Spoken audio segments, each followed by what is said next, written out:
the parcel was sitting at an angle. That was the first thing Watson noticed. Not its size, not its wrapping, not even the fact that it was there at all on the second step of 221B Baker Street at 6:30 on a November evening. It was the angle. Tilted perhaps 15 degrees to the left, resting against the iron boot scraper as though it had been set down in haste, and not quite straightened again. A small thing, the sort of detail most men would not register, walking home in the cold with their collar turned up and their thoughts already drifting toward supper. But Watson had spent enough years in the company of Sherlock Holmes to know that small things had a habit of mattering enormously. He paused on the pavement, one foot raised on the step, and looked at it properly. It was wrapped in brown paper, the ordinary sort, the kind sold in rolls at any stationer's or grocer's, tied with a length of dark red ribbon that had been knotted once, neatly, and then a second time, as though the person tying it had second-guessed themselves. The paper was damp along the bottom edge from where it had rested against the step, which meant it had been there for some time, an hour, perhaps more. The address written on the front was in a careful, deliberate hand, the letters formed with the self-conscious tidiness of someone who did not write often and wished to make a good impression when they did.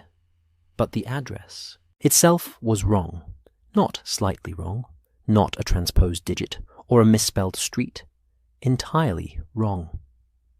The name read Mr. E. Calloway, 14 Dorset Rise, Farringdon. Watson lived at 221B Baker Street, and knew no one by that name. He picked it up. It was lighter than he expected, and it shifted as he lifted it, the contents moving against each other with a soft, papery rustle, the sound of many thin sheets rather than one. Something inside clinked very faintly. Not glass, not metal. Something small and dense, perhaps a button or a seal, rolling loose among the pages. The fog was coming in from the north that evening, as it so often did in November, rolling down from the direction of Regent's Park in long, slow ribbons that caught the gas lamplight and held it, diffusing it into a general amber glow that softened every edge and muffled every sound. The street was quieter than usual. A hansom cab passed at the far end of Baker Street, its horses' hooves muffled by the damp, its single lamp a smear of gold in the murk. Somewhere a few streets over, a church bell was beginning its 7 o'clock sequence, not urgently, not dramatically, but with the patient, measured solemnity of something that had been counting the hours for centuries, and intended to continue doing so for centuries more. Watson stood on the step with the parcel under his arm, and listened to the bells until they finished. Then he went inside. Mrs. Hudson was in the hallway, emerging from the direction of the kitchen with a small towel in her hands and an expression that suggested she had been expecting someone to ask her something, and was preemptively composing her answer. "That parcel," Watson said, holding it up as evidence. "Yes," she said. "A man brought it. I should say an hour ago. Perhaps a little more." "What sort of man?" Mrs. Hudson considered this with the thoroughness she applied to all questions asked in her hallway, which was considerable. "Older," she said finally. 60, perhaps. Thin, but not unhealthily so. The kind of thin that comes from being spare by nature, rather than from want. He wore a good coat, Dr. Watson, but it was old. The elbows were beginning, if you know what I mean. She demonstrated by touching her own elbow briefly, as though the word required illustration. Good boots, though. Kept up. He was particular about his boots. Did he say anything? He asked if this was the right dress for Mr. Holmes. I told him Mr. Holmes lived upstairs. He seemed not relieved exactly, more as though that confirmed something he'd already suspected. He handed me the parcel and said it needed to reach Mr. Holmes before the end of the week. Then he left. She paused. Quickly, not rudely, but quickly. Did he give his name? He did not. Watson looked at the parcel again. The address on it isn't this one. No, said Mrs. Hudson, with the equanimity of a woman who had long since made her peace with the fact that nothing that arrived at 221B Baker Street was ever entirely straightforward. I noticed that. Holmes was standing at the window when Watson came upstairs, which was unusual only in that he was doing nothing else simultaneously. No violin, no experiment, no monograph spread across 3 chairs. He was simply standing, looking out at the fog, with his hands clasped behind his back, and the particular quality of stillness about him that meant his mind was occupied somewhere Watson could not follow. The fire had been built up recently, the coals still settling, ticking softly as they shifted, and the room held that particular warmth of early evening in Baker Street. Pipe tobacco, old paper, a faint trace of the chemical compounds that clung stubbornly to the shelves, regardless of how thoroughly Mrs. Hudson aired the room. "You've been standing there for a while," Watson said. 22 minutes, Holmes said, without turning. "There is a man on the opposite pavement who has been watching this building. He is no longer there. He left approximately 4 minutes before you arrived, which suggests either that your approach along Baker Street was visible to him from his position, or that he had been waiting for a specific interval and chose to leave when it elapsed." He turned now, and his gaze dropped immediately to the parcel under Watson's arm, and his expression shifted, not dramatically, but perceptibly, the way a compass needle shifts when it finds north. "That was delivered an hour ago," Mrs. Hudson told me. She described the man. 60 years of age, spare frame, good coat, in poor condition, excellent boots. He walked with a slight hesitation on the left side, not a limp, but a carefulness, as though the left knee occasionally protests on stairs or cold evenings. He stood on this pavement for perhaps 30 seconds after Mrs. Hudson took the parcel before deciding to leave. Holmes paused. He looked up at this window once, not furtively, almost apologetically. Watson set the parcel on the table. "You were watching from up here." "I was watching from up here." Holmes crossed to the table and looked at the parcel without touching it yet. His eyes moved across it with the methodical patience of a man reading a page in a language he knows well, but reads slowly out of respect for its complexity. Brown paper, standard weight, sold by the ream. The ribbon is interesting, dark red, moderately wide, the sort used for bundling legal documents or correspondence. It's been knotted twice. The second knot was tied differently from the first, tighter, more deliberate. Someone changed their mind about something between the first knot and the second. About sending it? Or about what to include? Holmes touched the ribbon now, running his thumb along the knot without untying it. The paper is damp at the base. An hour on a November step will do that. But the ribbon is dry, which means it was tied inside. The parcel was wrapped in shelter, many sheets of thin paper, and something. Many sheets of thin paper, and something small and loose, a seal, I think. Possibly more than one. He set it down again and looked at the address. Mr. E. Calloway, he read aloud. 14 Dorset Rise, Farringdon. A pause. There is no 14 Dorset Rise. Dorset Rise ends at number 11. The street is quite short, barely a lane, really, running between Farringdon Road and Saffron Hill. I walked it in 1887 in connection with a matter I shall not bore you with at this hour. So the address is invented. The address is constructed, Holmes said, which wasn't quite the same thing, and he said it in the tone that indicated the distinction mattered. Someone wrote an address that sounds entirely plausible, the sort of address a Farringdon clerk or small tradesman might have, without it being verifiable until someone actually attempts delivery. It is a delay mechanism. Whoever sent this did not want it arriving by post. They wanted it to sit, to wait, to arrive here specifically by hand in a way that left no postal record. Watson looked at the parcel with fresh attention. Why here? Why Holmes? Holmes did not answer immediately. He untied the ribbon, carefully preserving both knots intact on either side, and folded the brown paper back. Inside was a bundle of letters. Not a few. Perhaps 15 or 20, Watson thought, though it was difficult to be certain at a glance.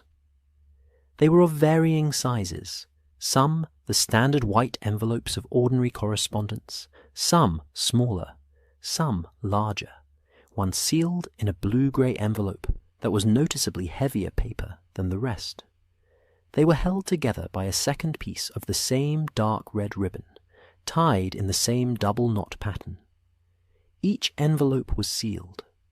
Each was addressed in a different hand, and lying among them, as though it had simply settled. There, during transport, was a small disc of red sealing wax, cracked cleanly through the middle, the two halves still holding the impression of a seal. The initials AF, surrounded by a simple ring of small dots. Holmes picked up the cracked seal and held it to the lamplight. He did not speak for a long moment. "The wax is cold," he said at last, "but not old cold. This seal was broken recently, within the last few days, I should think. The crack is clean, not crumbled, which means the wax was still slightly pliable when it was opened. Winter wax becomes brittle and fragments. This was broken when the temperature was mild, indoors, probably in a room with a fire." He turned it over. "The initials are AF, not E. Calloway, not anyone connected to that invented address.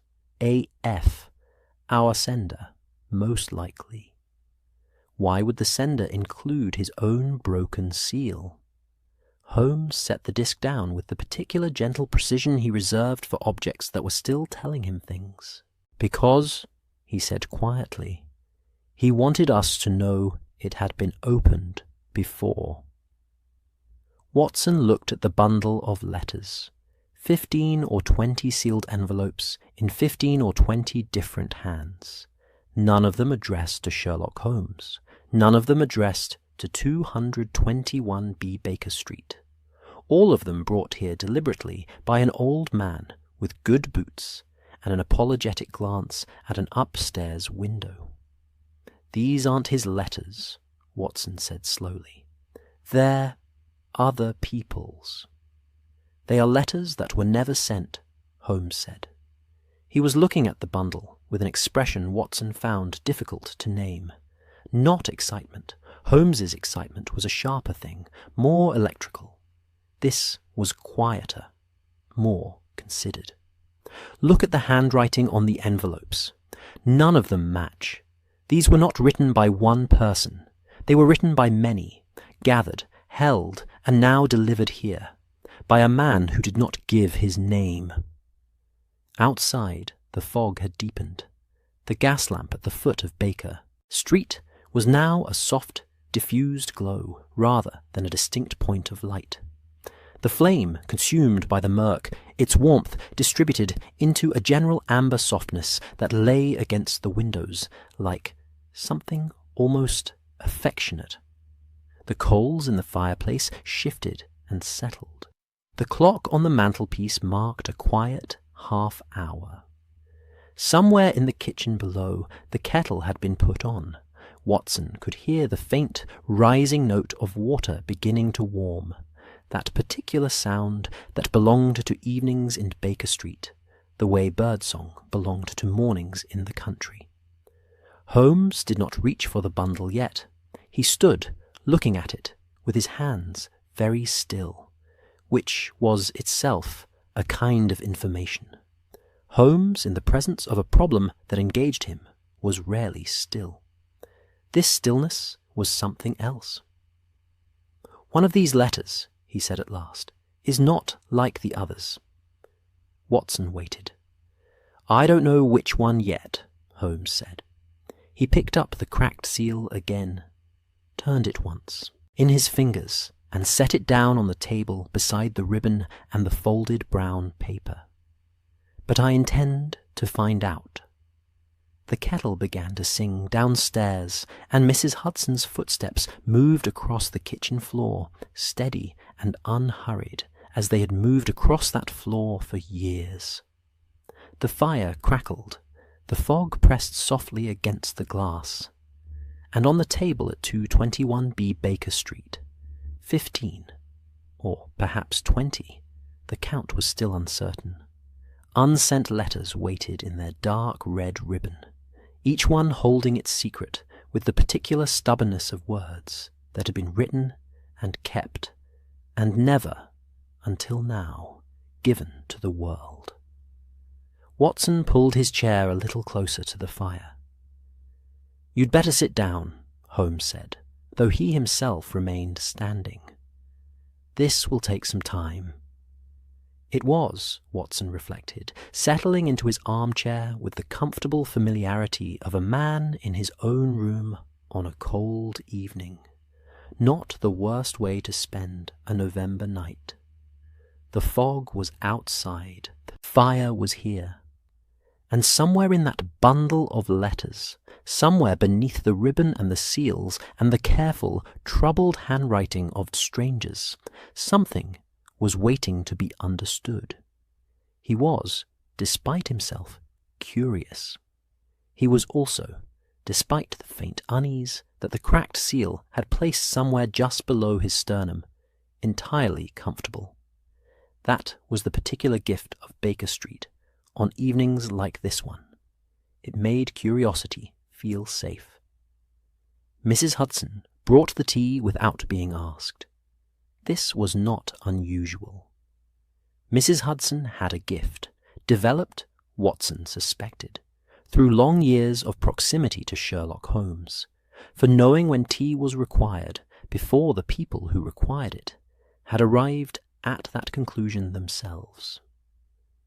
She set the tray on the side table nearest the fire, arranged the cups with the quiet efficiency of someone who took small ceremonies seriously, and then stood for a moment, looking at the bundle of letters on the central table, with an expression that was not quite curiosity and not quite concern, but lived somewhere in the dignified territory between the two. "Shall I bring anything else?" she asked. "The evening, Mrs. Hudson," Holmes said, which was his way of saying no, and she accepted it as such with the equanimity of long practice, and withdrew, pulling the door softly closed behind her. The room settled. Outside, the fog had completed its occupation of Baker Street with the thoroughness of a general who has studied the terrain. There was nothing to be seen through the window now but a soft, even amber. The combined glow of the gas lamps below diffused through the murk into something almost warm, almost gentle, as though the city were attempting to compensate for the cold with light. The sounds of the street had become muffled, intimate. The occasional knock of a cab horse's hooves, the distant call of a costermonger closing up his stall for the evening, the steady drip of condensation from the window ledge. London Inn. The fog was a different city from London in the clear, quieter, more inward, more willing to let its edges dissolve.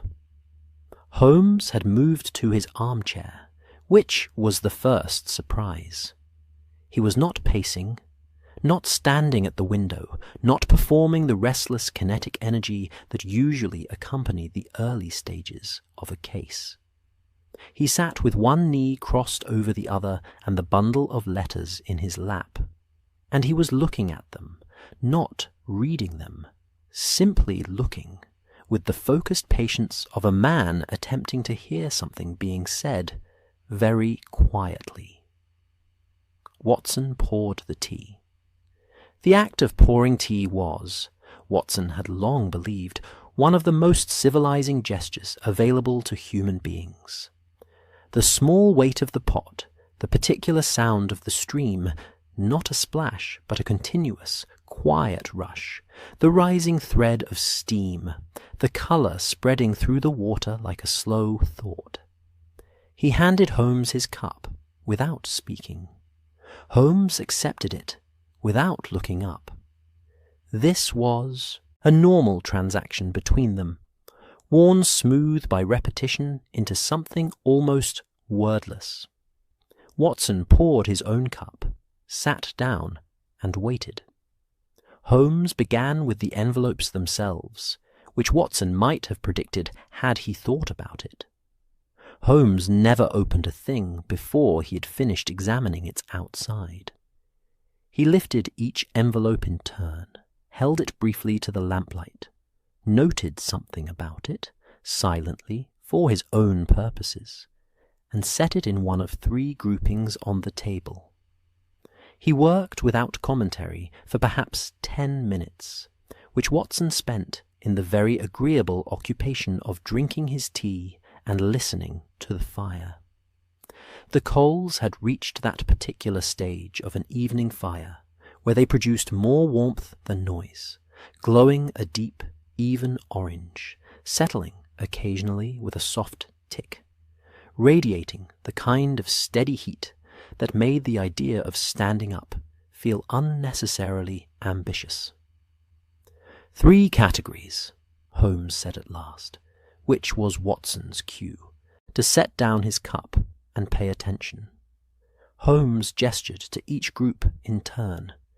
The first, 8 letters, written on ordinary white paper of the sort sold at any stationer's, addressed in hands that are, individually, unremarkable, moderate literacy, careful but not educated penmanship, working people, most likely, or lower middle class. The paper has a faint smell of tallow in 2 of them, which suggests the writer worked or lived near a candlemaker or a chandler's shop. These are personal letters, apologies, I suspect, or explanations, the kind that are written late at night, and then not sent because the morning brings a different kind of courage. He moved to the second group. 5 letters, better paper, heavier, watermarked in one case. These writers had more money or more pretension, which is not always the same thing. The handwriting in 3 of them shows the particular cramped elegance of someone who was educated in a certain style, and has spent years trying to write faster than that education intended. The 4th is written by someone elderly. The pressure on the pen is inconsistent, the letters formed with effort. The 5th. He paused, picking up the blue-grey envelope. The heavier one Watson had noticed from the beginning.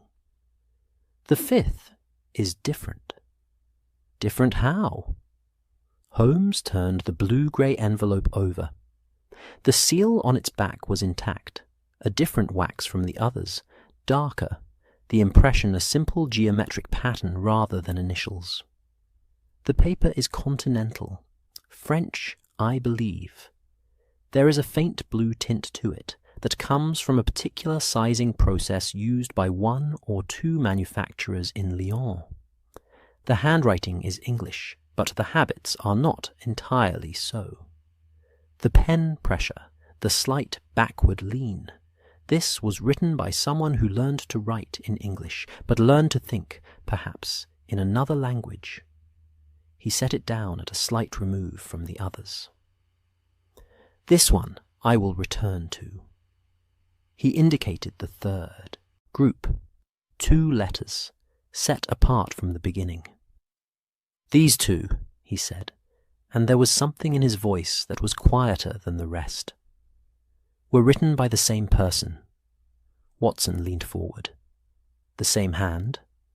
Not obviously. On the surface, no. One is small and neat, the other larger and less controlled.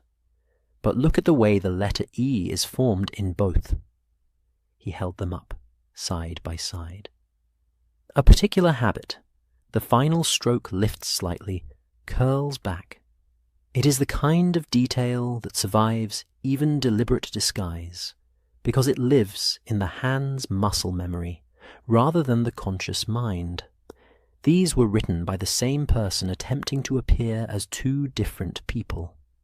He set them down, which raises the question of why.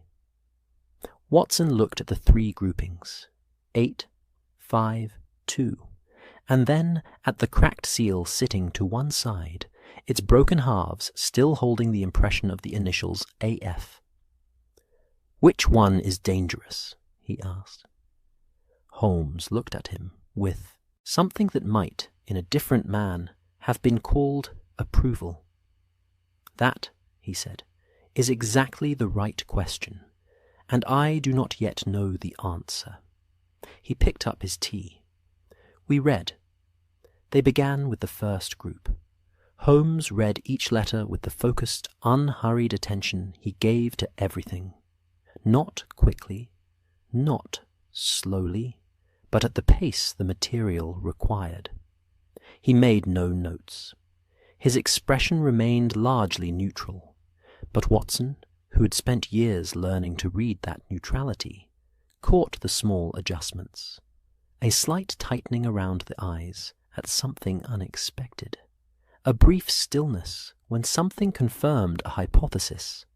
Once, just once, a faint softening that passed so quickly. Watson almost doubted he had seen it. The letters were, as Holmes had predicted, apologies.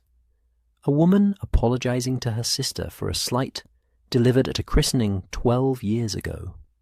A former shop assistant asking forgiveness from an employer he had misled. A man explaining to his adult son why he had not attended the boy's wedding. The explanation running to 4 pages, careful and painful and entirely unconvincing, in the way that very honest explanations sometimes are. An elderly woman writing to a neighbour who had, Watson gathered, moved away, or perhaps died. The letter gave no clear indication, and the uncertainty was somehow the saddest part of it. Watson read them as Holmes passed them across, and he found himself in the peculiar emotional position of being moved by correspondence that was not addressed to him, that he had no right to, that its authors had chosen, for whatever reason, not to send. There was something intimate about unread letters, something that felt like trespass. And yet the intimacy was different from what he expected, not raw or embarrassing, but very human in the way of small, specific details. The shop assistant who remembered the exact date he had told the lie, the woman who had replayed the christening slight so many times it had acquired the worn quality of a much-handled object. He was on the 4th letter of the first group, the elderly woman's letter to her neighbour, when he reached a passage that made him stop. He read it again. The woman had written, "I should have said at the time that I was sorry for what happened to your boy. I knew what it cost you, and I said nothing, because I did not know what words to use, and by the time I found them, it seemed too late to say them, and then too late became so long ago that it felt strange to disturb it. But silence is not the same as not caring. I hope you knew that. I think perhaps you did not. Watson set the letter down. He was aware, in a way he had not been a moment before, of the fire, and the warmth, and the particular quality of quietness in the room. He was aware of Holmes on the other side of the table, reading without looking up. He was aware of the fog at the window, and the distant bells, and the very solid, very present reality of Baker Street around him. He thought of a letter he had never written. He did not pursue the thought. He picked up his tea, found it had gone slightly cool, and drank it anyway. Holmes looked up. "Watson?" he said, and there was something careful in how he said it. Not curious, not analytical, but careful. "I'm quite all right," Watson said. Holmes looked at him for a moment longer, then returned to his reading. This was, Watson reflected, one of Holmes's less documented qualities, the ability to know when not to ask. They had reached the second group, the heavier paper, the more educated hands, when the door opened and Mycroft Holmes stepped into the room. He did so without knocking, which was not unusual for Mycroft, and without announcement, which meant Mrs. Hudson had either admitted him without coming upstairs first, or he had let himself in, which was not a capability Watson had previously known Mycroft to possess, and preferred not to think about too carefully. Mycroft Holmes was a large man, large in several senses simultaneously. He had his brother's grey eyes, and something of his brother's stillness, but where Sherlock's stillness was coiled, kinetic, a stopped spring, Mycroft's was architectural. He was still in the way that load-bearing walls are still, not restrained, but simply, massively, at rest. He wore evening dress, which suggested he had come from somewhere official, and he carried a folded paper in one hand, which he had not opened. "Sherlock," he said. Then, with the fractional adjustment of a man who has remembered that other people exist, "Watson." "Mycroft," Holmes said. He had not looked up from the letter in his hand. "You've been in Whitehall since 2 o'clock. The meeting ran late. There is chalk dust on your left cuff that does not match anything in your usual club rooms, which means you were in one of the smaller committee rooms on the second floor, where they have not yet replaced the old blackboard. You came here directly, which means you already know about the letters." Mycroft moved to the fireplace and stood with his back to it, the preferred position of a man who likes to observe a room, and looked at the table with its 3 groupings and its broken seal and its lengths of dark red ribbon. "The man who brought them," Mycroft said. "His name is Aldis Fen. He operates a small stationery and copying shop in Clerkenwell. He has done so for approximately 30 years. He paused. "We have been aware of him for some time." "We," Holmes said, which wasn't a question, but functioned as one. "Certain parties," Mycroft said, which was his standard formulation for things he considered adequately explained. "Mr. Fen is not, himself, a dangerous man. He is, in fact, rather the opposite, a man who has spent several decades being careful and quiet and largely invisible. The difficulty," he continued, and here his voice shifted by a fraction, still even, still measured, but carrying the particular weight of someone who is being precise, because imprecision would be costly, is one of the recipients. Holmes set down the letter. He was looking at Mycroft now. "One of these letters," Mycroft said, "is addressed to a man named Calder. I will not give you his other details at this stage. What I will tell you is that Calder is not to be approached directly. Not by you, not by Watson, not by anyone not already known to him in a specific capacity. If that letter reaches him through unofficial channels, it will create a problem that is considerably larger than the letter itself." The fire clicked. The fog was a steady amber presence at the window. Watson looked at the blue-grey envelope, sitting at its slight remove from the others, and thought about continental paper and hands that had learned to write in English, but think in another language. "Is he the blackmailer?" Holmes asked. Mycroft's expression did not change, which was itself an answer. Then the letter addressed to him, Holmes said slowly, "is the bait." "It is possible," Mycroft said, "that Mr. Fen has been rather cleverer than he appears. It is also possible that he has been rather more reckless than he intended." He tucked the folded paper, which he had never opened, into his breast pocket. "I trust you will be careful, Sherlock." "I am always careful," Holmes said. Mycroft looked at him with the expression of an older brother who has a great deal of evidence to the contrary, and has made his peace with not presenting it. "Good evening, Watson," he said, and then, as quietly as he had arrived, he left. The door clicked shut. Watson looked at Holmes. Holmes looked at the blue-grey envelope.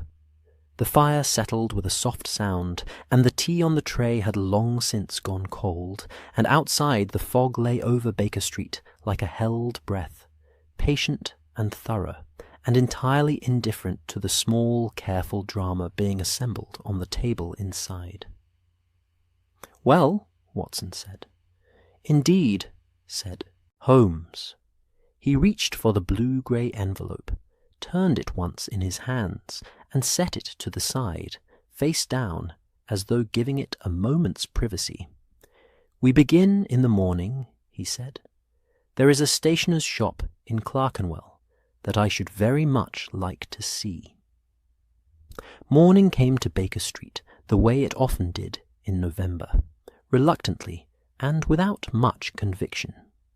The fog had thinned overnight, but not departed. It lingered in the lower parts of the street, hugging the pavement and the iron railings and the bases of the lamp-posts with the stubborn affection of something that knows it is not entirely welcome, but has nowhere else to be.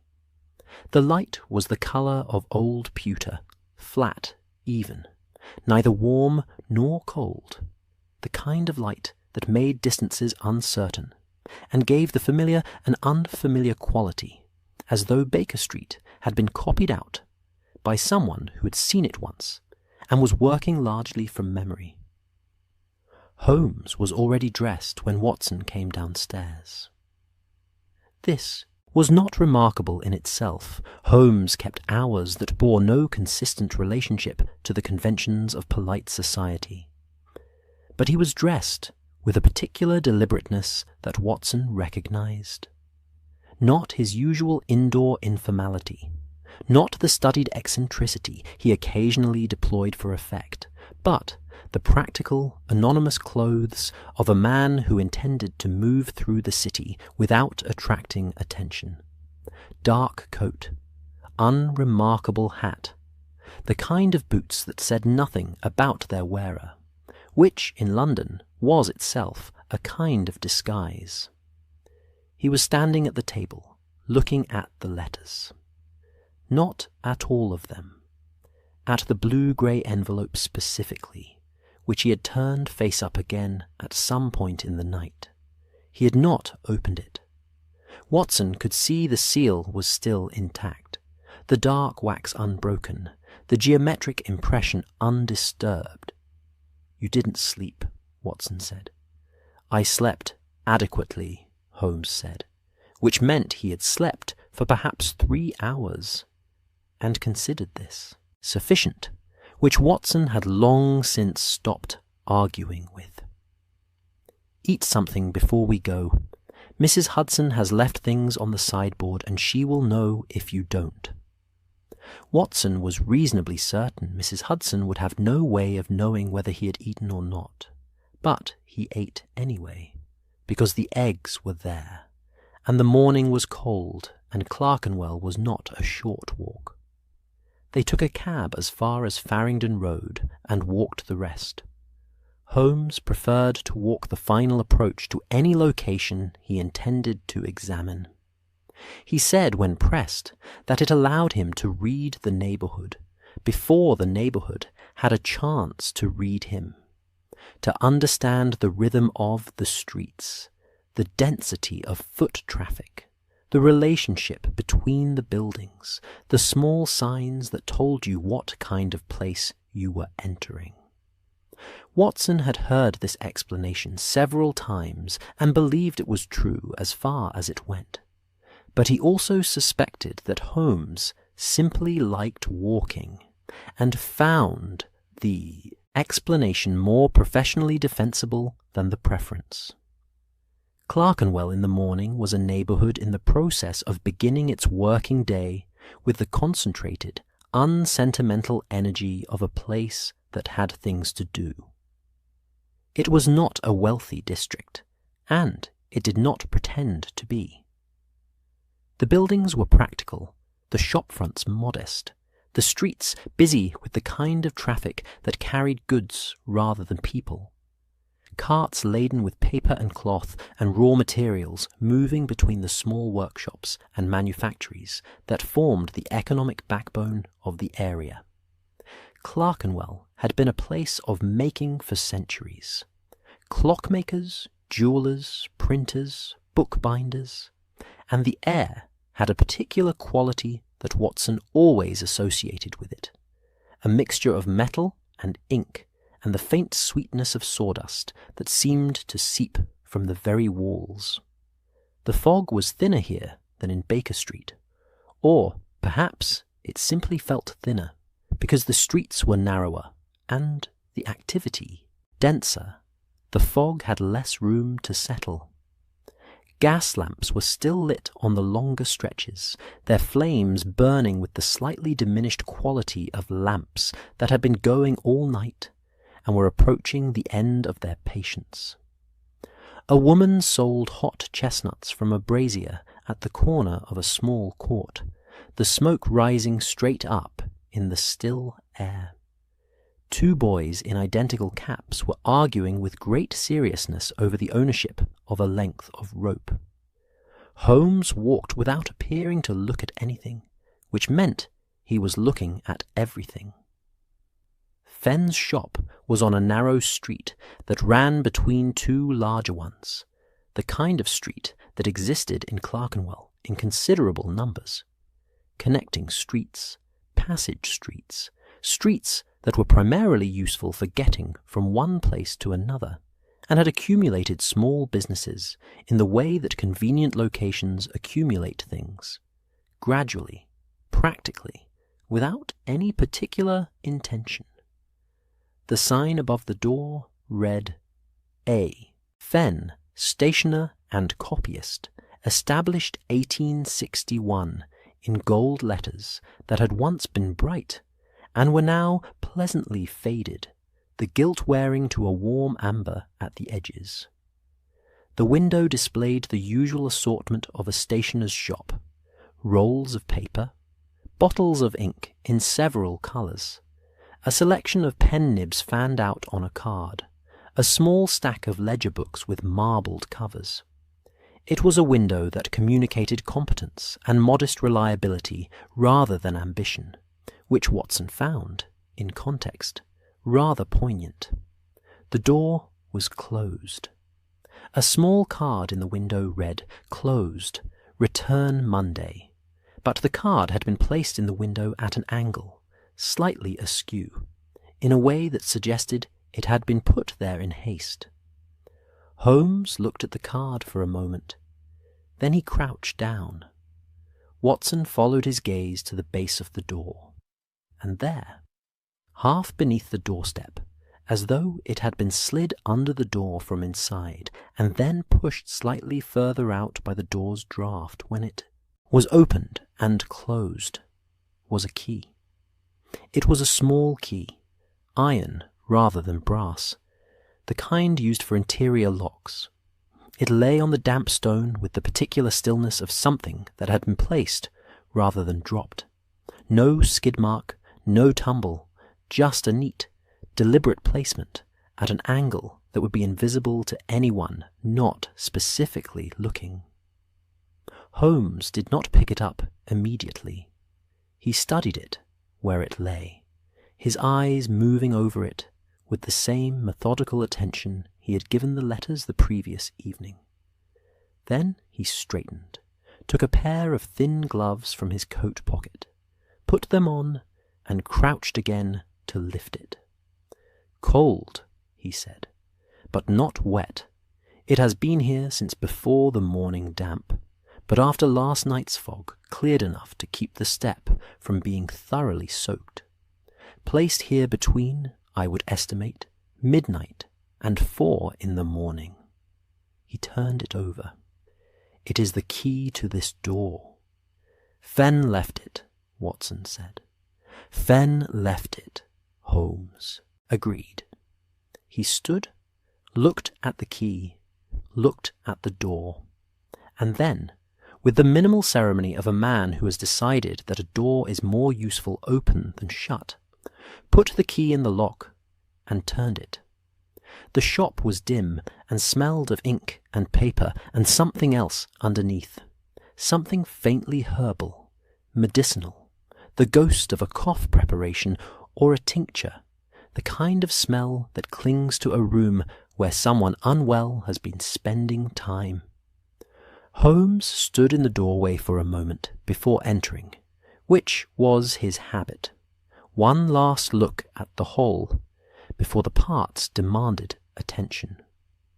Watson stood beside him and did the same, though he was honest enough with himself to acknowledge that he was seeing a dim shop while Holmes was reading a document.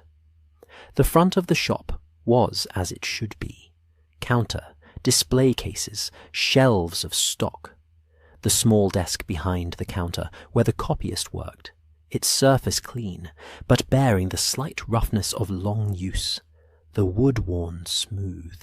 In the places where papers had been slid back and forth for 30 years. There was a stool. There was a lamp, unlit. There was a small framed certificate on the wall. Watson could not read it from where he stood, and beside it a photograph of a street Watson did not recognize, taken in the flat grey light of an overcast day. Holmes moved to the desk and opened the single drawer with the unhurried assurance of a man who has already concluded that whatever is in the drawer is meant to be found. Inside was a ledger, not a shop ledger, not an accounts book or a record of orders. Watson could see, even from across the counter, that the pages were covered in a careful, deliberate hand, the entries not in columns, but in continuous prose, each one headed by a name. Some entries were long, a quarter page or more. Some were a single sentence. The most recent entry, the page lay open as though it had been left that way deliberately, was dated 4 days ago and read, in its entirety, all delivered to B.S. as discussed with myself. The key is under the step, the matter of C.I. leave to better hands. I am sorry for the trouble. A.F. Holmes read it twice. Then he looked at Watson. B.S., Watson said. Baker Street. He had planned this, Holmes said quietly. This was not an impulse. He has been planning this, perhaps for some time. He closed the ledger, then reconsidered, and opened it again, riffling back through the earlier pages with careful speed. These are records, every letter, every sender, every recipient. He has been holding these letters for, Watson, some of these entries are dated years ago. 5 years. 8. One is dated 1879. The number settled in the room with the same weight as the smell of tincture and old paper. Watson looked around the dim shop, at the shelves of stock, the worn desk, the photograph on the wall, and tried to assemble from it a picture of the man who had stood here for 30 years, taking in other people's unfinished business, holding it carefully, and then, for some reason, at some specific moment, deciding that it was time for it to go somewhere. He collected them, Watson said. It wasn't quite the right word, but it was the nearest one available. People brought them to him, Holmes said, still reading. He was a copyist. People came to him with sensitive correspondence, documents they needed copied or drafted or witnessed. And sometimes they brought him letters they had written and could not send, and asked him to hold them, or to post them, or to destroy them, and he... Holmes stopped. He had reached an entry near the back of the ledger, and his expression had acquired that particular quality of focused stillness that meant something had confirmed something else. He kept them. For 30 years. For 30 years. Holmes closed the ledger. He picked it up. We are taking this. He looked once more around the shop, at the desk, the lamp, the framed certificate, the photograph. Then his gaze moved to the floor behind the counter, where Watson now noticed a second detail he had missed on first look. A small wooden crate, empty, lined with the same dark red ribbon that had tied the bundle of letters. The crate that had held them, before they were wrapped, before they were carried to Baker Street, before the old man with good boots had climbed the steps of 221B and handed them to Mrs. Hudson, and then walked away quickly, apologetically, without giving his name. Holmes stood with the ledger under his arm and the key in his gloved hand, and looked at the empty crate for a long moment. He is not simply missing, Holmes said at last. He has gone somewhere, deliberately, carefully. A pause. A man who arranges things this thoroughly is a man who is running out of time to arrange them. Outside, the November morning continued its grey, unhurried business. The chestnut seller's smoke rose straight and thin into the still air. The two boys had resolved their argument about the rope and moved on. The gas lamps were going out one by one as the day, such as it was, brightened enough to make them unnecessary. Watson followed Holmes out of the shop. Holmes locked the door behind them and put the key in his pocket. Not the keyring pocket, Watson noticed, but the inner breast pocket, where he kept things he considered important. They walked back toward Farringdon Road in silence, and Watson thought about 30 years of unfinished business, wrapped in dark red ribbon, waiting in a wooden crate in a dim shop on a connecting street in Clerkenwell. And he thought about the entry in the ledger, the matter of C. I leave to better hands, and he thought that whoever C was, whatever the matter was, Aldis Fen had been carrying it for a very long time. And he was glad, quietly and without entirely meaning to be, that it had been brought to Baker Street.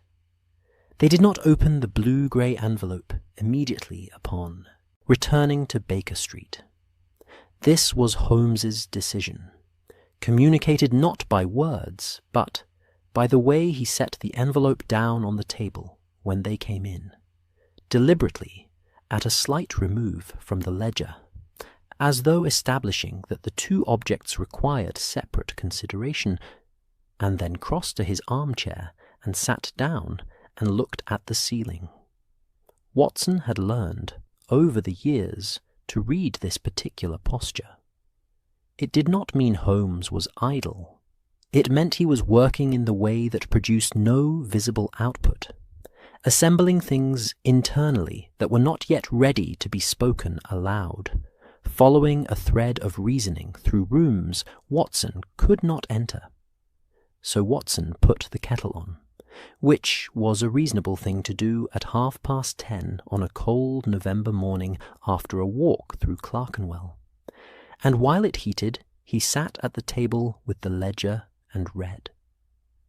Fen's handwriting in the ledger was the same careful, deliberate hand as the address on the brown paper parcel, the hand of a man who wrote with intention rather than fluency, each letter formed with the self-conscious neatness of someone who had taught himself a skill, and respected it accordingly.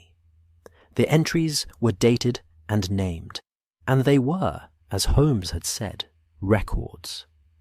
But they were also, Watson realized as he read further, something more than that. They were a kind of history.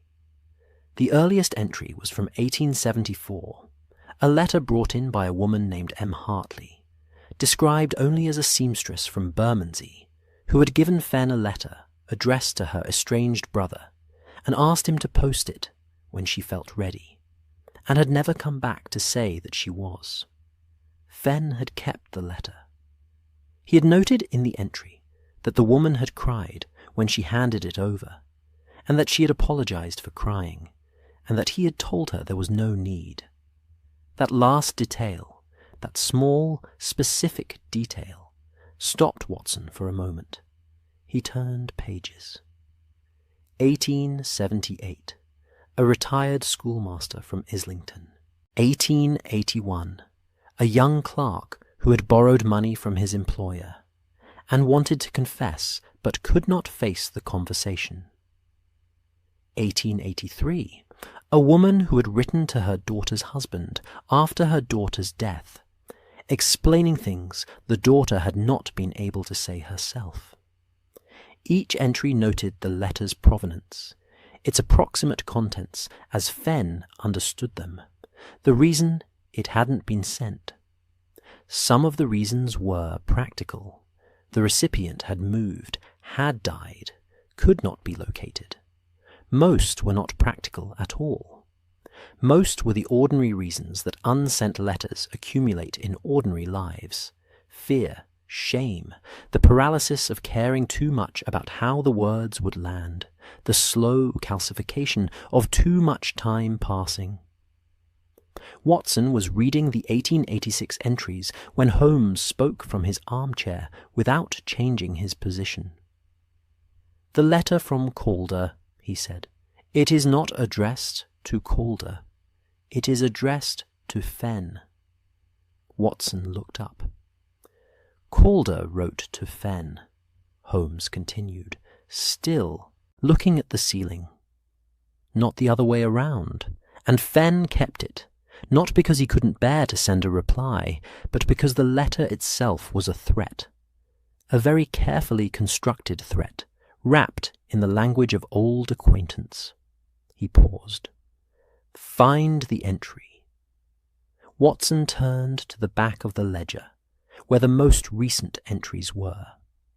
He found the entry for Calder 3 pages from the end, longer than most, written in a slightly different ink that suggested it had been added to over time rather than composed at a single sitting. He read it. Then he read it again. "Holmes?" he said. "Yes."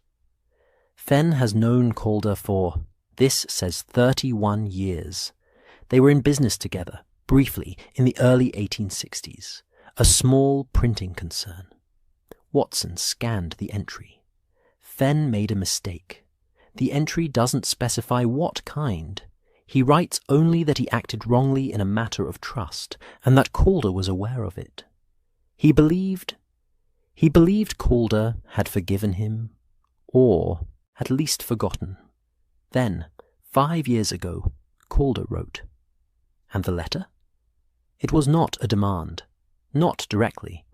It was, Fen describes it as a letter that said nothing and implied everything. It mentioned the old business. It mentioned certain records. It expressed a hope that Fen was prospering, and indicated that Calder himself had recently come into a position of some influence. Watson set the ledger down. And then it ended with the sentence. Here, Fen has quoted it directly. I trust we understand each other as men of the world, and that there is no need for old misunderstandings to be revisited. The fire ticked. The kettle, which Watson had entirely forgotten, had been boiling for some time, and was filling the kitchen end of the room with a faint, hissing insistence.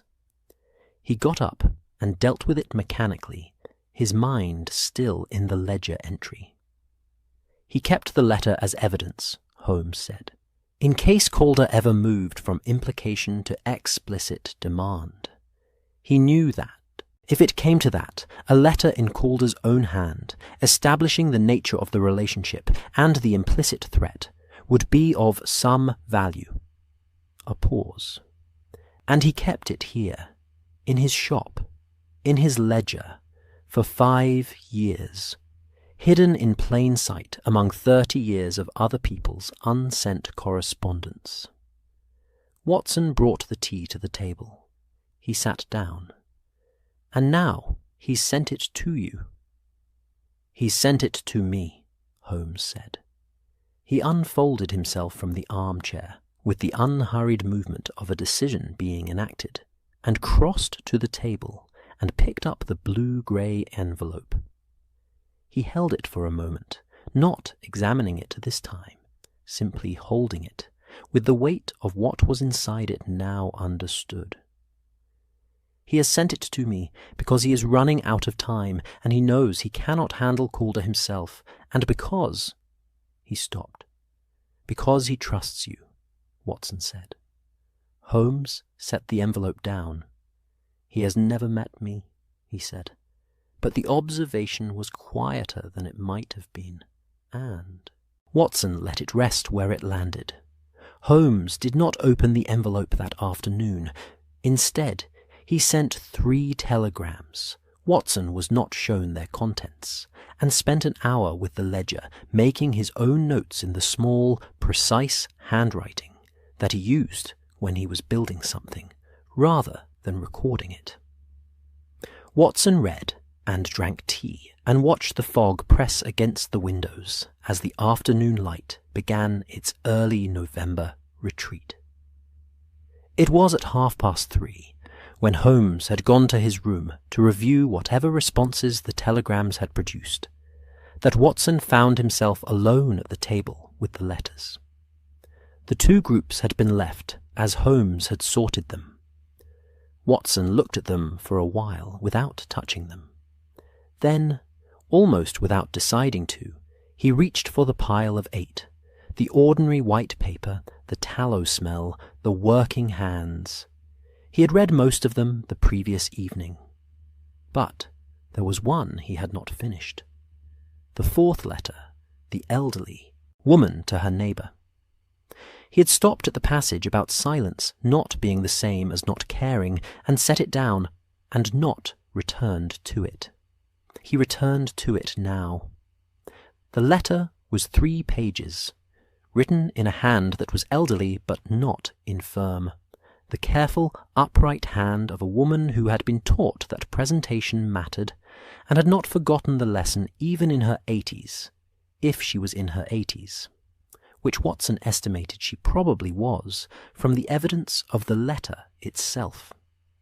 She had written to a woman named Clara, who had been her neighbour for, reading between the lines, 20 years or more, before Clara had moved away, following some unspecified family circumstance.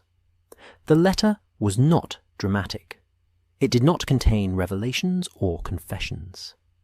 It was the kind of letter that would disappoint anyone expecting a mystery, and devastate anyone who had ever left something unsaid to someone they cared about. Watson read to the end this time. The final paragraph was this: I kept meaning to write sooner, but the days run together. And then I wasn't sure you would want to hear from me after so long a silence. I know I am too late for most of what I wanted to say. But I am not yet too late for this, which is simply, you were a good neighbour, and I was glad of it. And I hope, wherever you are now, you have found a window with good light, as you always liked. Watson put the letter down on the table face down, the way Holmes had put down the blue-grey envelope, and sat for a moment in the quiet of the room. Outside, a cart passed with a sound of iron wheels on damp stone, slow and heavy. The fire had burned down to a steady glow. The clock on the mantel marked the quarter hour with a soft, single note that dissolved into the room's warmth and was gone. He thought about letters he had not written, about people to whom he had meant to say things and had not said, for the same ordinary reasons as the seamstress from Bermondsey and the schoolmaster from Islington, because the time had passed, because he was not sure how the words would land, because silence had accumulated into a kind of habit, and habits were easier to continue than to break. He did not pursue these thoughts very far. They were not comfortable thoughts. But he let them sit for a moment in the warm, quiet room before he set them aside with the deliberate gentleness of someone putting something fragile back on a shelf. He turned the elderly woman's letter back over. He looked at the address on the front. He thought, this one, at least, can still be delivered. Holmes came back into the room at 4 o'clock with 3 telegrams folded in his breast pocket, and a particular quality of focused calm that meant the shape of something had become clear to him. He looked at Watson and at the letter in Watson's hand and said nothing. Watson set the letter down. Mycroft can handle Calder. Mycroft, Holmes said, has already begun handling Calder in the way that Mycroft handles things, quietly, entirely, and in a manner that will leave Calder in no doubt that the leverage he believed he held has been removed without the removal ever being discussed. He sat down. The blue-grey envelope will be used, but not by us, and not in any courtroom. It will simply cease to be a threat. That is Mycroft's gift. He does not defeat people so much as make certain positions untenable. And Fen, Holmes said, is in Southwark. Watson looked up. A boarding house on Bankside. He's been there for 4 days.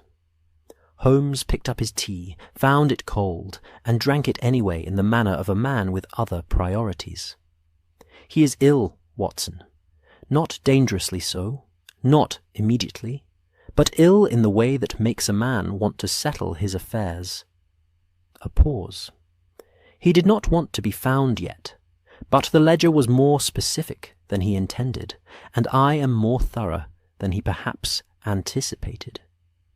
The fire had burned low.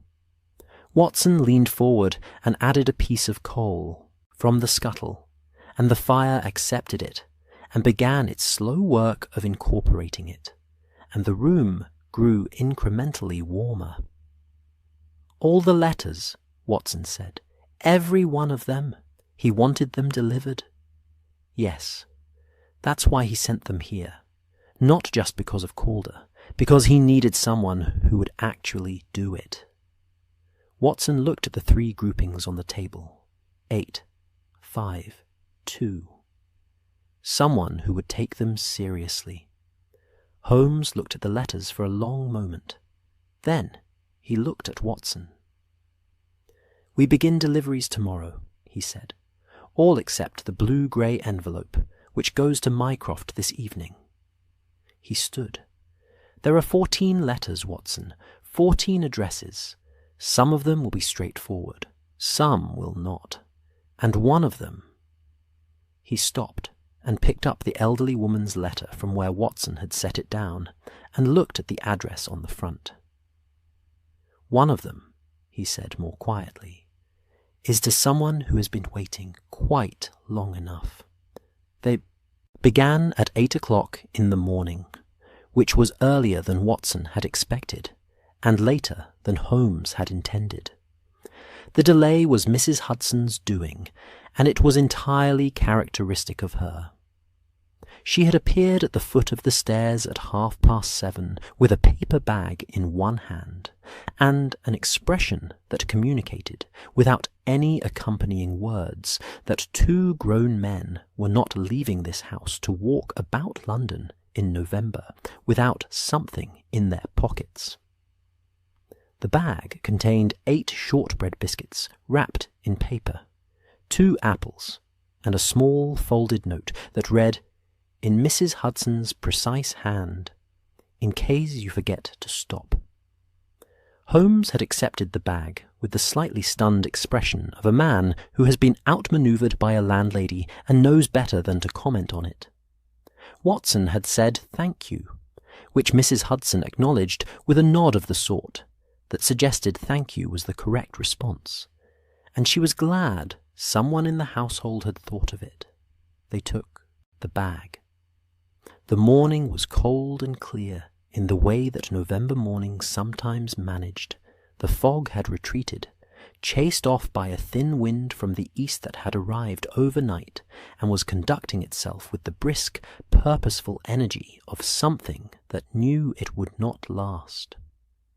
The sky was a pale, washed blue above the rooftops, and the light had that particular quality of winter clarity that made everything look slightly more defined than usual.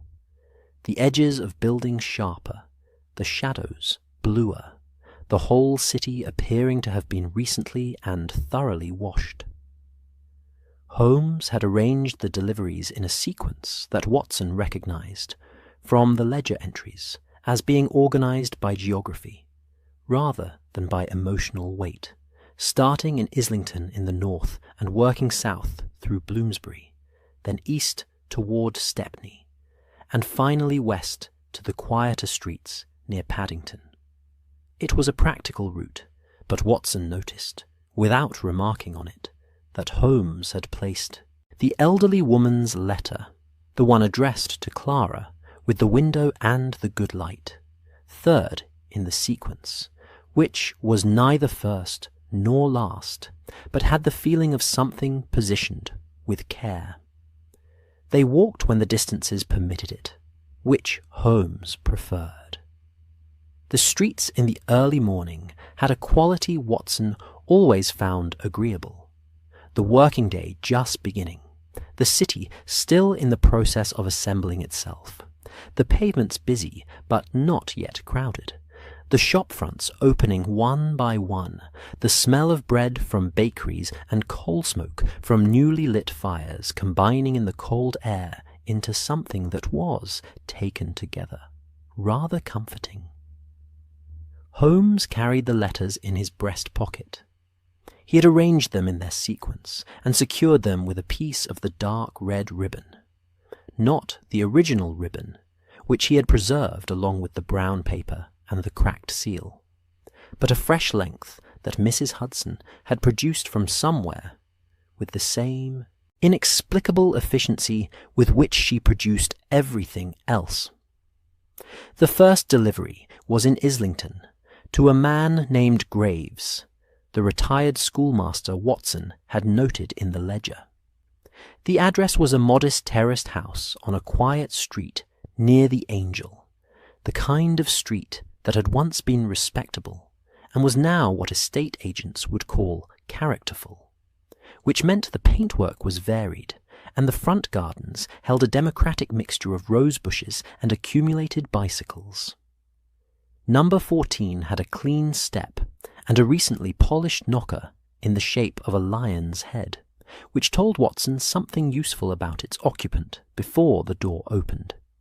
The man who answered was in his 70s, Watson estimated, compact, precise, with the upright posture of a man who had spent 40 years telling young people to sit up straight and had internalized the instruction himself. He looked at Holmes and Watson with the cautious assessment of someone who did not get many unexpected callers and had learned to evaluate them before committing to anything. Holmes introduced himself simply, not with the full weight of his name and reputation, but plainly, as a man acting on behalf of another. He produced the letter and held it out. The schoolmaster looked at it. He looked at the handwriting on the envelope. Something happened to his face, not dramatically, not in any way that would have been visible from 10 feet away. But Watson was 4 feet away, and he saw it. A very small, very quick movement of the muscles around the eyes, the kind of movement that happens when something long since set aside is suddenly present again. He took the letter. "Thank you," he said. He said it to Holmes, and then, with a slight adjustment, to Watson as well. Then he closed the door, not abruptly, but with the careful, deliberate movement of a man who needed to be alone with something. They stood on the step for a moment in the cold morning air. "Right," said Watson. "Yes," said Holmes, and they walked on. The second delivery was in Bloomsbury, and it was less straightforward. The address was a rooming house near the British Museum, a tall, thin building with a narrow door, and a landlady who answered it with the specific combination of suspicion and authority that Watson associated with landladies who had been lied to by a significant proportion of their tenants, and had adjusted their priors accordingly. When Holmes asked for a Mr. de Lacy, she informed him that Mr. de Lacy did not live there, had never lived there, and that if they were associates of Mr. de Lacy, she had several things to say to them on behalf of 2 months' unpaid rent. Holmes thanked her with perfect courtesy, replaced the letter in his pocket, and consulted the ledger entry he had copied onto a folded card before leaving Baker Street. He stood on the pavement outside the rooming house for approximately 40 seconds, during which time Watson ate one of Mrs. Hudson's shortbread biscuits and watched him think. "The address has changed," Holmes said at last. "But the letter was written 4 years ago, and the ledger entry is 3 years old. He has moved." He looked at the street. "He worked, near the museum. The letter mentions proofs and typesetting errors, which means he was in printing or publishing. The British Museum is flanked on its eastern side by a number of small publishers and print shops." He began walking. "We will find him." They did, eventually, in a print shop on Museum Street, now a compositor rather than a lodger, a younger man than Watson had imagined, with ink-stained fingers and the slightly distracted expression of someone whose mind was perpetually on a different page from the one currently in front of him. He received the letter with visible confusion, examined the handwriting, and then looked up with an expression that Watson found difficult to categorize. Not quite recognition, not quite relief, but something in the territory between them. "My mother wrote this," he said. "We believe so," Holmes said. The young man turned the letter over. The seal was intact, as all the seals were, Holmes having decided without discussion that the letters would be delivered as they were, unread by their recipients until they chose to open them. "She died 2 years ago," he said. I didn't know there was a letter." He looked at Holmes. Holmes met his gaze steadily, without the discomfort that Watson suspected most people would feel in that moment. "I'm sorry for your loss," Holmes said simply. And then, because there was nothing more useful to add, they excused themselves and left. Watson did not speak until they had turned the corner back onto Great Russell Street. "Does it always he began, and then stopped, because he was not entirely sure how the sentence ended. "No," said Holmes, which was, Watson reflected, not quite an answer, and also entirely sufficient. The elderly woman's letter was third. The address was in Clerkenwell, not far, Watson realized, from Fen's shop on its narrow connecting street. A small ground-floor flat in a brick building that had once been something else, a warehouse or a small factory, converted into dwellings in a manner that retained the high ceilings and the wide windows of its industrial past, and gave the flats inside an unexpectedly airy quality. The name on the door was not Clara. Clara was the recipient, not the current occupant. The woman who answered was perhaps 50, with the slightly guarded expression of someone who is not sure whether unexpected callers constitute good news or bad. Holmes asked carefully whether she knew the previous occupant of the flat or any forwarding information. The woman considered. "The lady before me was named Mrs. Whitmore," she said. "She moved. Oh, it must be 6 years ago now. Her daughter came to collect her. I believe she went to live with them, somewhere south of the river, I think. Peckham, perhaps." She paused. She was a lovely woman, very particular about her windows. Watson looked at Holmes. Holmes looked at Watson. "Very particular about her windows," Watson repeated. "She liked the light," the woman confirmed. "She always said she needed a window with good light." They took down what details the woman had, thanked her, and Holmes noted the information on his card. The letter remained in his pocket, its sequence temporarily interrupted, but its delivery not abandoned, merely rerouted to be managed through other channels once the Peckham address was confirmed. The afternoon deliveries took them east, toward Stepney, and the city changed around them as they went. The Georgian composure of Bloomsbury giving way to the denser, more various streetscape of the East End, the buildings lower and more irregular, the streets narrower, the atmosphere busier and less self-conscious. Watson had always found the East End more immediately alive than the western districts, noisier, certainly, and less orderly, but possessed of a vitality that the quieter streets sometimes lacked, a sense that a great deal of living was being conducted in a small amount of space, and that everyone had reached an accommodation with this circumstance. It was in Stepney, on a street of small shops near the commercial road, that they encountered the doorman. He was not, strictly speaking, a doorman.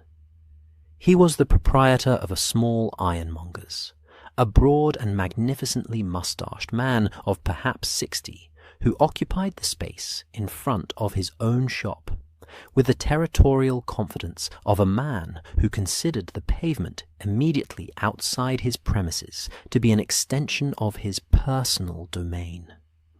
The letter was for the occupant of the flat above the ironmonger's, accessible via a side door, a door that the ironmonger had apparently decided, without any formal appointment to this role, to consider within his purview. "You'll want Mr. Sabo," he said when Holmes explained what they were looking for, with the emphasis of a man who has pronounced this name many times and considers himself its definitive authority. "He's upstairs. He doesn't take callers before 11. He looked at them with the assessing eye of a border official. "Are you expected?" "We are not," Holmes said pleasantly. "He doesn't take unexpected callers before noon." "I see," Holmes considered. "And afternoon?" "He doesn't encourage them." There was a pause during which Holmes and the ironmonger regarded each other with mutual, entirely courteous intractability. Watson became aware that he was eating the second of Mrs. Hudson's shortbread biscuits, and that this was perhaps not the most authoritative thing to be doing. "We have a letter," Holmes said, "for Mr. Sabo. It is from someone he knew some years ago. It is not bad news. Or rather, it is not new bad news. It is old news that has been waiting to reach him for some time." He produced the envelope. "If you would be so good as to ensure he receives it, we need not trouble him at an inconvenient hour."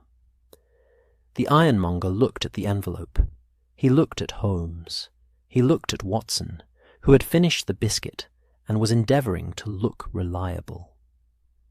"He'll want to know who it's from," the ironmonger said, with the manner of a man making a tactical concession.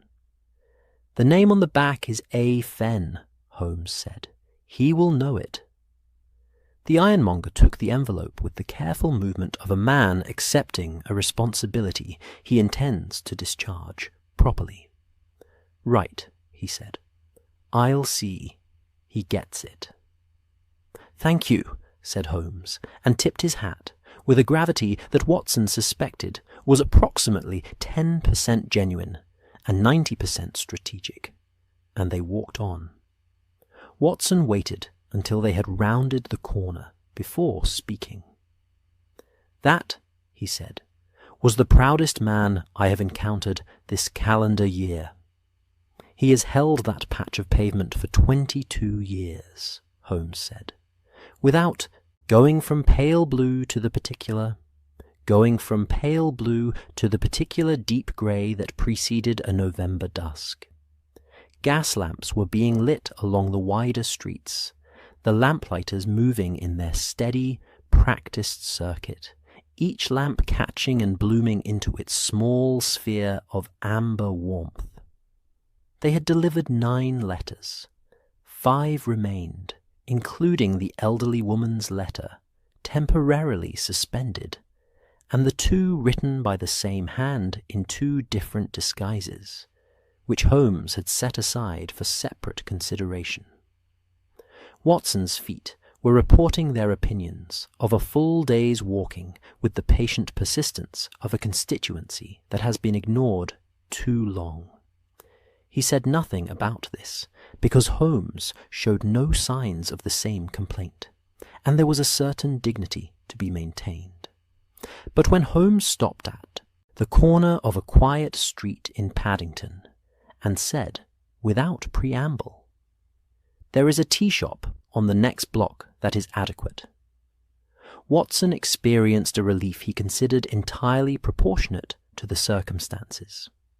They sat at a small table by a window that looked out onto the darkening street, and Watson drank his tea with the uncomplicated gratitude of a man who has earned it, and Holmes looked out at the lamps being lit one by one along the pavement, and neither of them spoke for a while, which was its own kind of conversation. 9 delivered, Watson said eventually. 9, Holmes agreed. How many went well? Holmes considered. That depends on what you mean by well. Watson thought about the schoolmaster and his door closing quietly, the compositor with the ink-stained hands, the ironmonger accepting his responsibility with ceremony. I mean, did they land where they were supposed to? Letters always land where they are supposed to, Holmes said. He was still watching the lamps. The question is only whether the person receiving them is ready for them. A pause. Most of them were. Outside, the lamplighter reached the corner lamp and touched it to life, and the small circle of amber light expanded outward and steadied, and the street became, in its small way, a little warmer. "Tomorrow," Holmes said, "we go to Southwark." Southwark in the morning had a different quality from the rest of London. It was not a poorer quality, exactly, nor a harder one. Though Southwark was both of those things in places, and had been for centuries, in the way of districts that sit just south of a river that carries all the money northward. It was more that Southwark seemed to exist at a slight remove from the city's self-consciousness. The other districts, Mayfair with its careful elegance, Bloomsbury with its cultivated restraint, even the East End with its defiant vitality, all seemed aware of themselves, aware of what they were supposed to be and what impression they were supposed to make. Southwark simply was. It had been a place of theatres, and bear pits, and debtors' prisons, and tanneries, and all the things the City of London preferred to conduct at a distance, and it had survived all of them, and the survival had given it a quality of undemonstrative permanence that Watson always found, despite himself, rather calming. The Thames was visible between buildings as they crossed Borough High Street, a wide, grey, entirely indifferent presence, moving with the patient authority of something that has been moving in the same direction since before the city existed, and intends to continue after it is gone.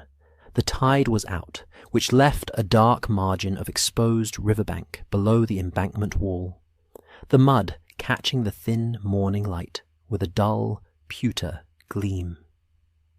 Holmes knew the street they wanted, which Watson had stopped finding surprising. Holmes had an internal map of London that was more comprehensive and more peculiarly detailed than any published version. He knew not just the streets, but their characters, their histories, the particular populations they attracted, and why.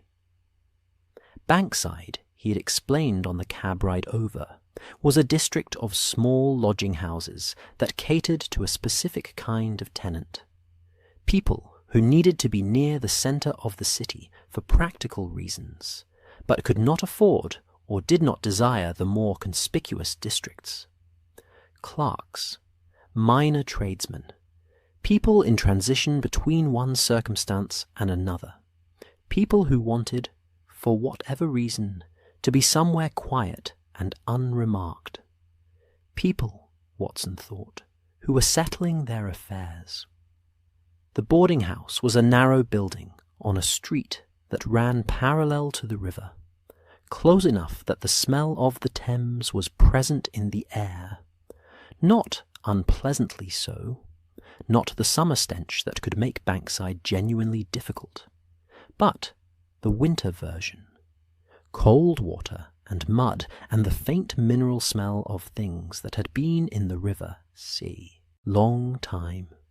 The building had 4 floors and a clean front step, and a landlady who answered the door with the brisk, unsurprised manner of a woman who had seen a great variety of callers, and organized them efficiently into categories before they had finished their first sentence. Holmes asked for Mr. Fen. The landlady looked at them both, a rapid, professional assessment, and said that Mr. Fen was on the 3rd floor, and had asked not to be disturbed, and that he had been asking not to be disturbed for 4 days, though she had been bringing him soup regardless, because he was clearly unwell, and she was not operating an establishment where people were allowed to simply not eat. He is expecting us, Holmes said, in the sense that he arranged for us to find him. The landlady considered this. 3rd floor, she said. Knock twice. He doesn't always hear the first one. The room was small and south-facing, which meant it caught whatever light the November sky was willing to provide, and on this particular morning that was a modest but genuine amount. A pale, even illumination that came through the single window and lay across the floor and the foot of the bed with the quality of winter light that asks nothing of you and simply exists, which Watson had always found more restful than the brighter, more demanding light of summer. Aldis Fen was sitting in a chair by the window. Watson's first assessment was clinical and immediate. as it always was, when he entered a room and found someone ill. The man was thin, as Mrs. Hudson had said, spare by nature. But the thinness had a recent addition to it, the particular concavity of someone who had been eating less than they needed for longer than was advisable. His colour was poor, not dramatically so, not the alarming pallor of acute illness, but the dull, washed-out colour of chronic fatigue, of a body that had been running on reduced resources for some time and had adjusted its expectations accordingly. His breathing, Watson noted, was slightly shallow. His hands, resting in his lap, were steady. He was perhaps 65. He looked, Watson thought, like a man who had been carrying something heavy for a very long time, and had recently set it down, and was still in the process of understanding what his arms felt like without it. He looked at Holmes first, then at Watson, with an expression that was not surprise. "You found the ledger," he said. His voice was quieter than Watson had imagined, not weak, but considered, the voice of a man who had learned to be careful with words, and applied that carefulness even now. "I found the ledger," Holmes said. Fen nodded. He looked at the window for a moment, at the pale light and the rooftops and the thin strip of grey sky. "I wasn't sure whether to include it. It felt incomplete without it. But it also felt like an imposition." He paused. "I've been imposing on people for 30 years, I suppose. What's one more?" "You haven't been imposing," Watson said, which came out more immediately than he had intended. But Fen looked at him with what might have been the beginning of a grateful expression. So he continued. "The people who brought you those letters were making a choice. They needed somewhere to put them." "They needed a postbox that didn't post," Fen said, with a dry, quiet humour that suggested he had arrived at this description some years ago, and found it adequate. Holmes had taken the chair on the other side of the small table near the window. He sat with his hands clasped and his attention fully present, which was the particular quality Watson associated with Holmes when he was listening rather than deducing, a different kind of attention, less kinetic, more patient. "Tell me about Calder," Holmes said. Fen was quiet for a moment. Outside, a cart passed on the street below, with the slow, heavy sound of iron wheels on damp stone, and the sound rose and fell and was absorbed by the general quietness of the morning. The river smell was faint in the room, but present, like a reminder. "I was 22, Fen said, when I met Calder. He had a printing business, small, not yet established. He needed a partner who understood paper and materials. I did. I had worked for a stationer since I was 14. He paused. I was good at what I did. I was not always good at what I was. He said this with the matter-of-fact tone of a man who has had a long time to look at something from a distance and has arrived at precision rather than self-pity. There were certain orders, he continued, documents. Calder did not ask questions about what was being copied and for whom, and he did not encourage me to ask either. I understood eventually what some of them were. Forged provenance papers, documents of title that were not what they claimed to be. A pause. I was young. I needed the money. I told myself these were ordinary reasons. They were ordinary reasons. That does not make them good ones. You stopped, Holmes said. I stopped, Fen confirmed. I left the business. Calder bought out my share. We parted, not warmly, but without incident. I opened my own shop. I spent the next 30 years being careful and honest, which felt like, not penance exactly, but a kind of discipline, a way of being that I chose deliberately, every day, because I knew what the alternative looked like. He looked at his hands. I thought it was enough. And then Calder wrote, Holmes said. Calder wrote, Fen said, 5 years ago. He had done well. He was well positioned, as the letter said, connected. And he wanted me to know that he remembered. He looked at Holmes directly. He didn't ask for money. He never asked for anything directly. That was the cleverness of it. He simply wanted me to know that he knew, and that he was close, and that the knowing was enough. "Why did you keep the letter?" Watson asked. Fen looked at him with the slight surprise of someone who has been asked the question they were expecting, but not quite yet. Because I understood, eventually, that silence was what he wanted. My silence, my continued good behaviour, enforced not by anything said, but by the permanent possibility of something being said. He paused. I am a man who has spent 30 years understanding the weight of things that are not sent. I know what silence costs. I decided, eventually, that I would not pay it indefinitely. The room was quiet for a moment. Holmes said, "The letter will not reach him. Mycroft has ensured that." Fen looked at him. Something in his expression shifted, not dramatically, not with the theatrical relief of a man in a story, but with the small, genuine adjustment of a man who has been carrying a specific weight and has just been told, credibly, that he can set it down. "Good," he said simply.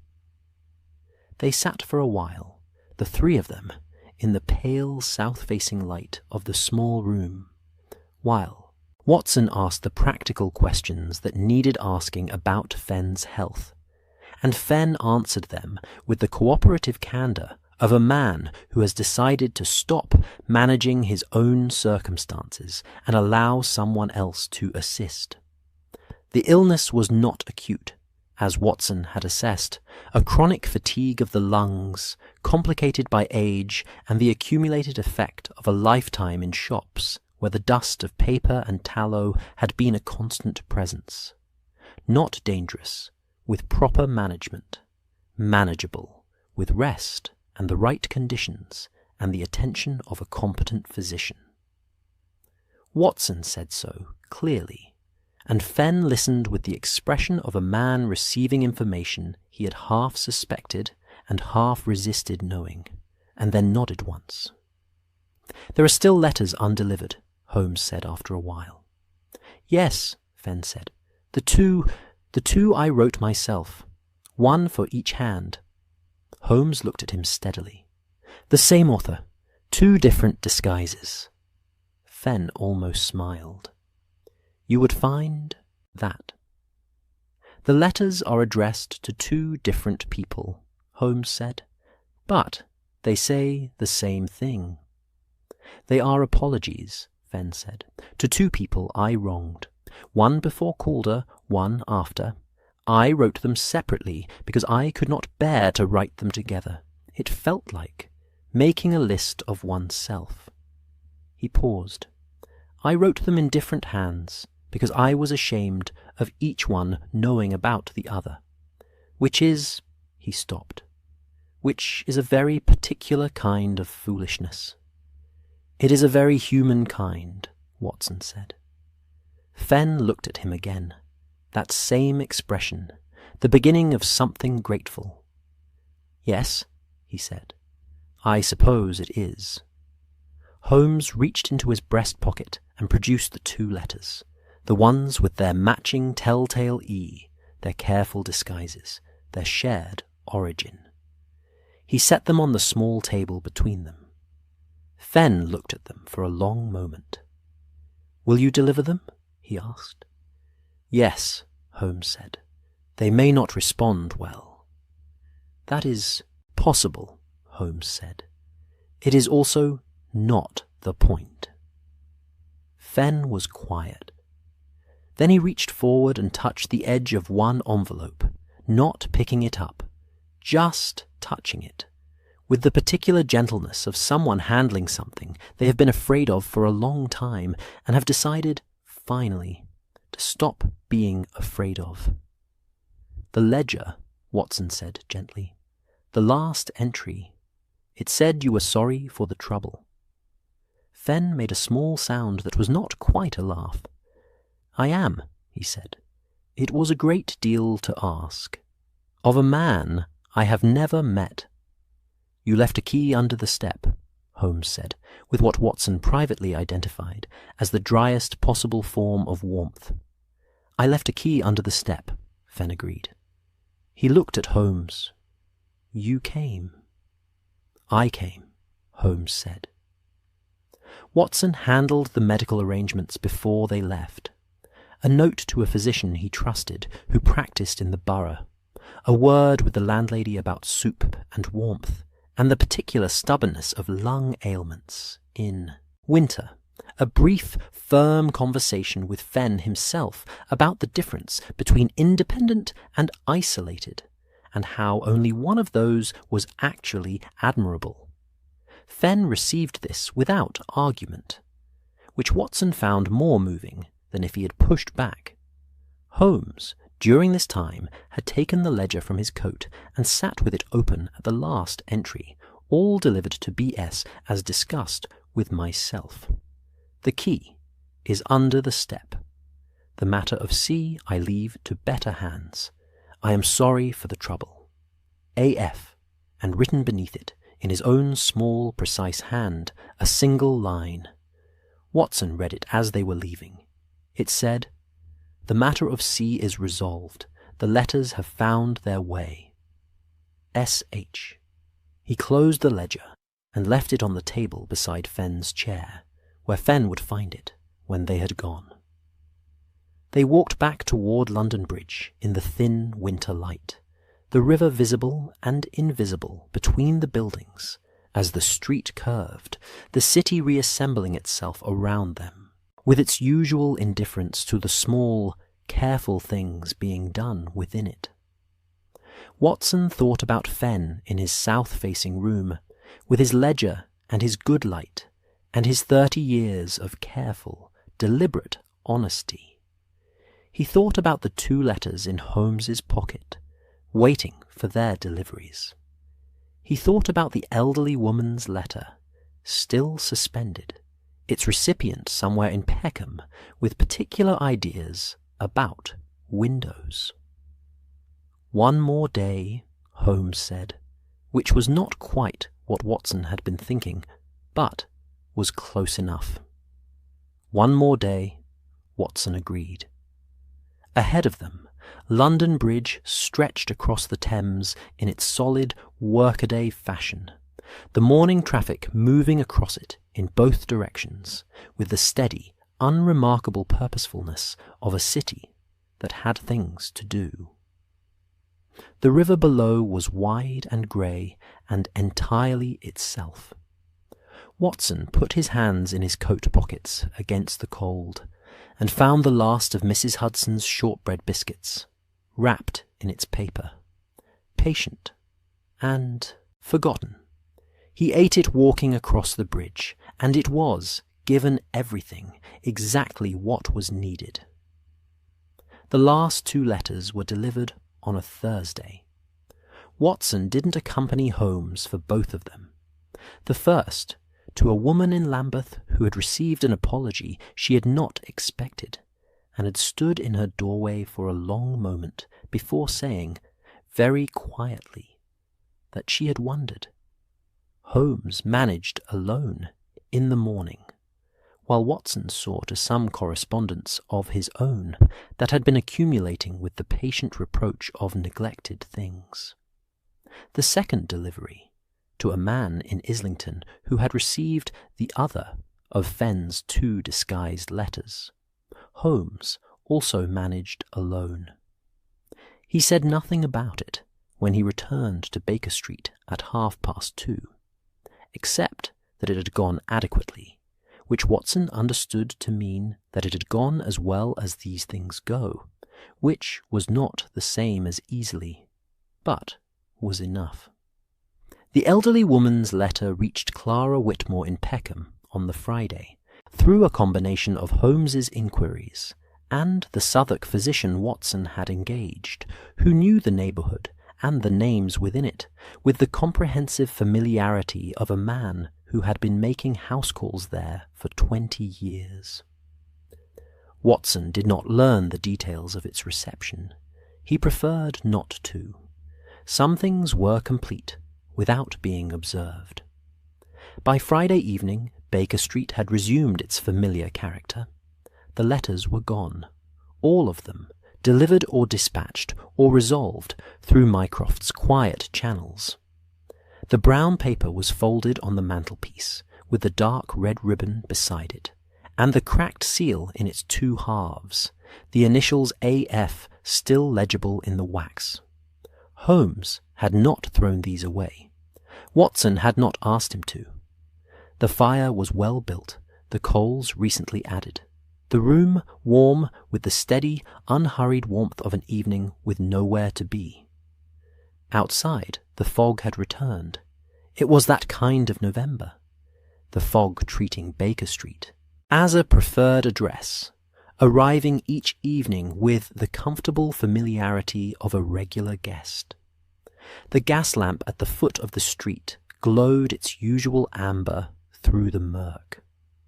Somewhere in the middle distance, the bells of a church Watson had never successfully identified were marking the half-hour with their usual patient authority. Holmes was at the fireplace with his violin.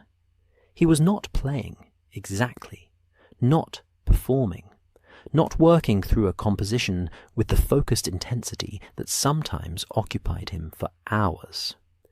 He was doing the thing he did occasionally, the thing Watson had no adequate name for, drawing the bow across the strings slowly, producing single notes and small clusters of notes that had no particular melody, but had a quality of searching, perhaps, feeling the way forward through sound rather than thought.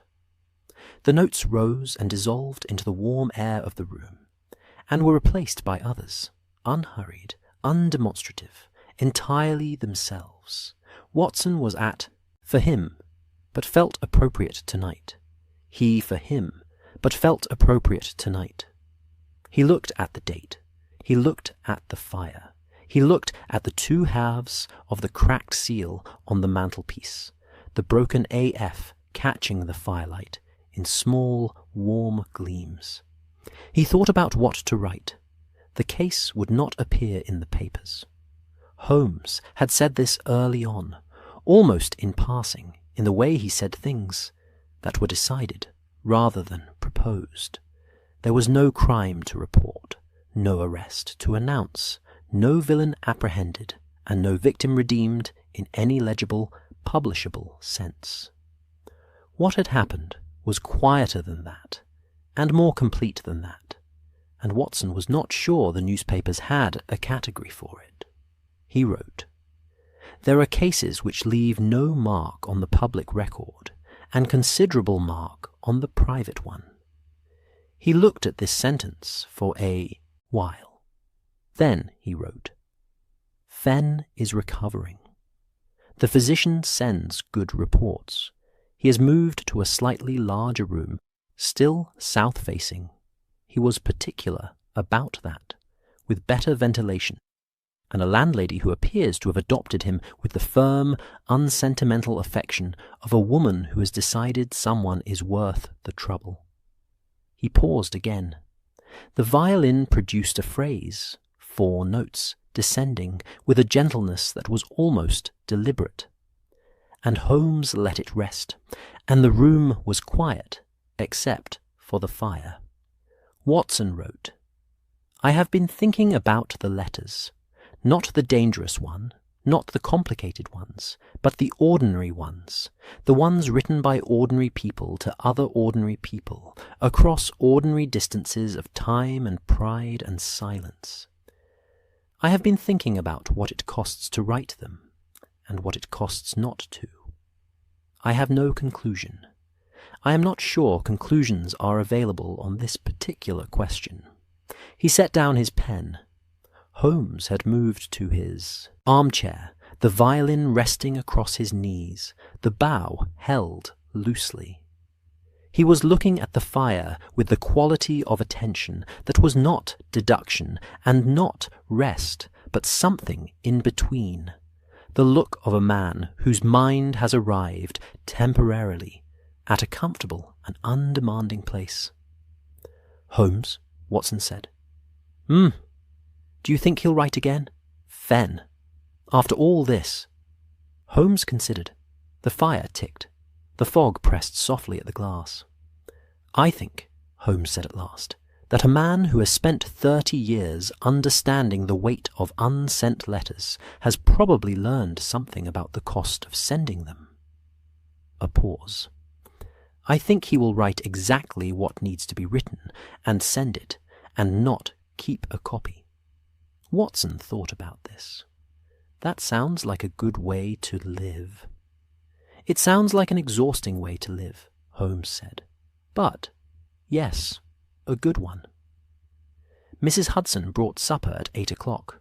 Nobody had asked for it, which was entirely characteristic, and set it on the side table with the quiet efficiency of someone performing a ceremony they consider important, and withdrew without comment, pulling the door softly closed.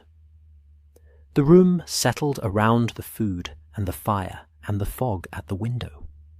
Watson served 2 plates without being asked. Holmes accepted his without looking up, which was thanks in the currency they had always used between them. The key from Fen's shop sat on the mantelpiece beside the ribbon and the cracked seal. It was no longer a clue. It was no longer evidence of anything except the fact that a careful, quiet man had decided, at the end of a long time, to trust someone with the things he could not carry alone. Watson looked at it for a moment. Then he picked up his fork, and the fire burned steadily. And outside London settled into its Friday night, the fog thickening, the lamps glowing, the streets quieting one by one as the city turned inward toward warmth and rest. And at 221 B. Baker Street, as at a great many addresses, across the city that evening, the day drew to its close in the particular piece of things that have been said and sent and received. Everyone, in their own way and their own time, slept a little easier.